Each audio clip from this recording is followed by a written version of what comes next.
Hey guys, Hello, I'm Jamie, and I'm David. and we're here to talk about board games. More specifically, board games that you can play just at your desk. Yeah, so both of us work office jobs or desk jobs. I work hmm from home. David actually works at an office. hmm And I think sometimes when you're in the middle of, your workday, it's kind of nice to find something to do to give yourself like a little brain break that doesn't hmm involve a screen. Yeah, Like I have plenty of games on my phone, don't get me wrong, but like sometimes I just don't want to be looking at a screen anymore, yeah, right? for sure.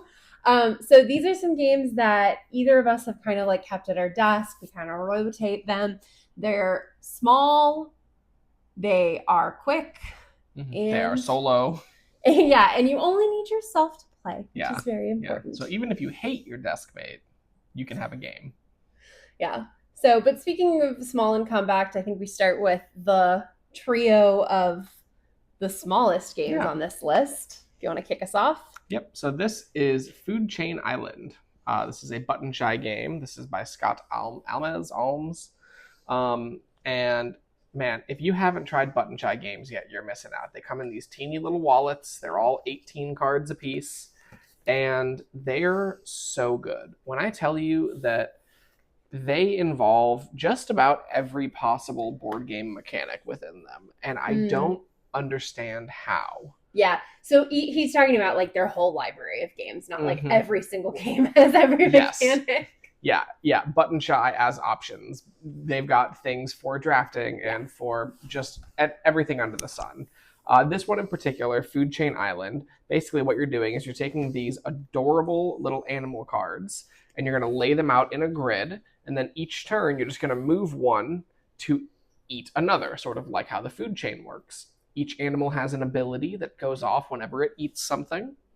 And your goal is to eventually get it down to a stack of potentially just one animal at the top. So that animal has eaten everything and is at the top of the food chain. Have you ever done that? No, Neither have I. it's really difficult. So each animal can only eat something that is one, two, or three beneath it in number order. And all of the artwork is so cute because, this spider shows it eating this ant. This mouse is one bigger, and the artwork shows it eating the spider. Whatever one is one higher than the mouse is going to show it eating the mouse. And it's adorable the whole way through. It is very challenging, and it's just such a nice little thinky puzzle. Just to take a quick little break, it only takes a few minutes to play. I mean, even if you get deep in the Yeah. tank on a move or two, it's not going to take you. It'll take you under 10 minutes on the longest game possible. I'm gonna disagree on adorable for the artwork. It is like cute, but then you look at it and you're like, oh. And I say that because we bought this at the Button Shy booth at hmm PAX Unplugged at the end of last year. And I almost didn't want to get it because I was like, I'm not gonna like that. The little animals eating one another. This is a fabulous game, though. It really hmm is. I take small solo games with me sometimes if I'm going like out somewhere by myself and I want to like occupy my time and basically tell the world that I'm not into chatting with strangers. hmm So I have played this while waiting for my food order. That's Yeah. how quick this game can be. Now, it depends on how long you're thinking in between your decisions, but I think this is very, very good. You need the desk space for it. Yep. For sure. Yep. But regardless, like, I think it's great if you just need like a 5-minute break. You just want to think about something else. Yeah, and it's not going to take a ton of desk space. I mean, I would say that if you could take your keyboard and then if you could rotate it 90 degrees, you'll have enough desk space for it. I would say that a good sister game to this is Numbsters. That's the number 2 on our list. This is by a completely different designer, Milan Zivkovic. I'm sorry for the pronunciation. If someone knows how to do that, please correct me. This game is called Numbsters, and it plays off of the joke, why was 6 afraid of 7? Because 7, 8, 9. Mm-hmm. So similar to how Food Chain Island had all of those animals eating each other, all of these guys are going to be little numbers that are monsters. So cute. These guys are actually like also morbidly cute. Mm-hmm. which is not a theme in Button Shy games. It's just something that connects these two, I Yeah, guess. these two in particular. So similar to Food Chain Island, you're going to be moving some cards around, but this time instead of on a grid, they're going to be all in your hand. You're going to have a certain number in your hand, and you're going to kind of switch them around. And then you'll have this guy here who's the 8. This is the mouth card. The mouth card basically lets you take the 2 cards surrounding it, and one will eat the other. So you need to have a mouth in order to like eat cards. Yeah. And there are different rules and there are different ways that different cards can eat different ones. But basically you're trying to whittle down your whole hand so that it is just 1 card and the 8. And it is surprisingly challenging. Have you won this one? No. I won this one time. Yeah. You have played it a good bit more than me, though. I've played this so much. Yeah, I've only played a handful. Yeah. This one is probably quicker than Food Chain Island, especially because the setup is so much quicker. It's just drawing some cards in your hand. Yeah. This is a great pick if you truly do not have any desk space at all. I have also played this standing in line for something before. I just like flipped the wallet around so I had my like draw and discard pile and had the cards in my hand, and it was great. Yeah. So yeah, it's definitely a great one.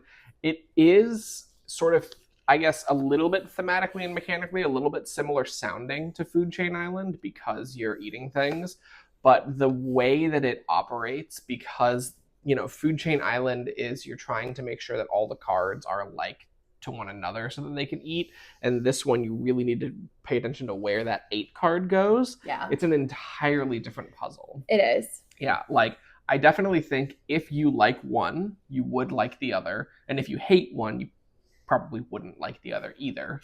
But it's definitely not something where, oh, I have one, I don't need to get the other. Like For sure. I definitely like that we have both. Yeah. And they're very different puzzles. I think if I have to pick one, I think I'm gonna pick Numbsters.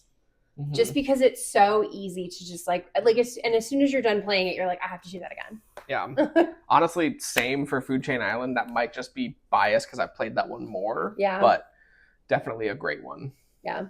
And then number 3 on our list is also a Button Shy game. Yep. Rounds out kind of our trio. Yeah, not going to be all Button Shy all the time. We have some different ones coming up. But we have another one, also by Scott Almes, actually, same as Food Chain Island. This is Hyperstar Run. This is one of my favorite Button Shy games. I really like this. I played it a handful of times, and I've had a lot of fun. Basically, in this, you're going to lay out all the cards in a grid, and you're essentially playing the last level of a video game. 4 lives left, kind of get to the end and beat the boss. And it's just a very interesting little puzzle with kind of how you can use your resources. And, you know, you really want to spend your first 3 lives gaining a lot of information about what's going to be going on. You got to learn all the patterns of the monsters throughout the level, and then eventually just get all the way through it. Yeah, I've only played this one once. I think I played it once. I did not beat it, and that was the tutorial level. So the tutorial's hard. I barely beat it on my first try. I don't know how I feel about the game yet. I think it's cool. I just need to play it more to understand it, because like I think you really like this because of like memorizing the patterns or trying to figure out the sequence of doing things like in those old platformer games. Yeah.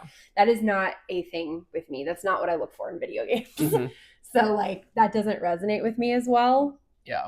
But I didn't hate it. So I would be willing to try it again. Yeah. This game honestly is very weirdly, because artistically it is not. Artistically it's very Mega Man. And that's kind of what it's going for with the vibe.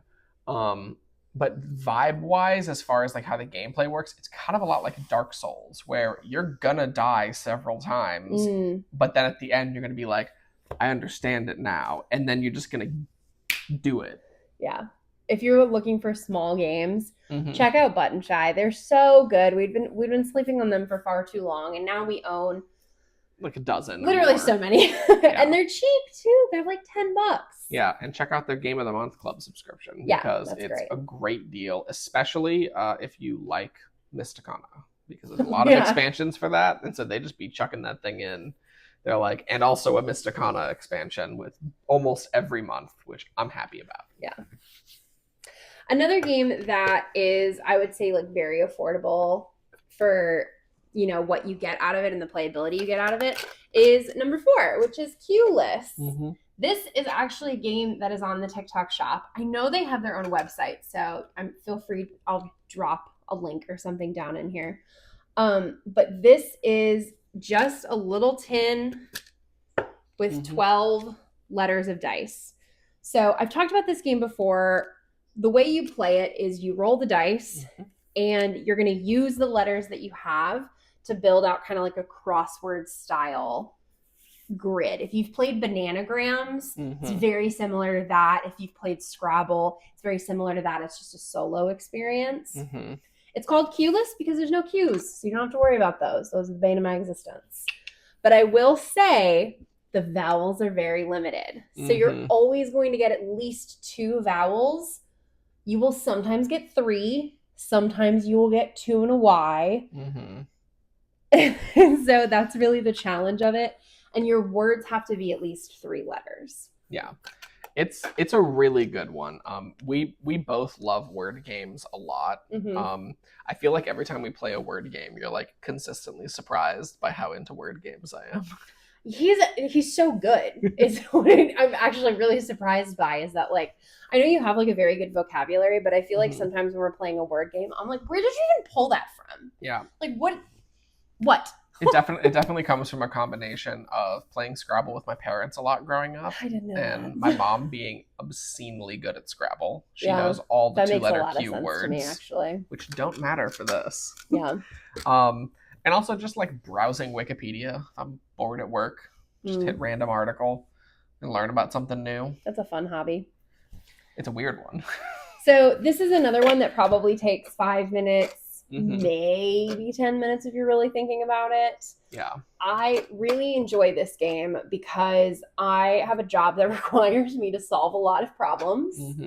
And this is just very nice and satisfying sometimes to just do this and be like, I don't know if I can do this. I don't know if I can blah, blah, blah. And then I do it and I'm like, all right, I solved a problem. That feels really good. I can do things. Yeah. So I truly think that Q-List might be the best thing on this list as far as for like desk games in an office setting. I agree. Because almost every other thing on this list, except for maybe the next item, is something that you really don't want to pause in the middle of. Q-List, you could just step up and walk away with no preamble and then come right back to it, and you're not going to feel lost. You're not going to be like, what was I planning? Like, I've definitely rolled the dice, tried to work it out, and then just kind of like set them aside and come back to it and solved it. Yeah. So that was really fun. 100%. I cannot recommend it enough for people. So speaking of the next game on this list, really one of the only other ones that I would say is pretty good that you could kind of stop at any time. Yeah. Not the most fun to stop at really any time, but you definitely can. I've stopped in the middle before. Is going to be Paper Apps Dungeon, or really any of the Paper Apps game. They have Galaxy and a couple other ones. One. Yeah. These games are great. It is a little grid, and you just move throughout the grid. You're going to roll a die. They also sell these little dice pencils, which are great. It is literally just a pencil/die.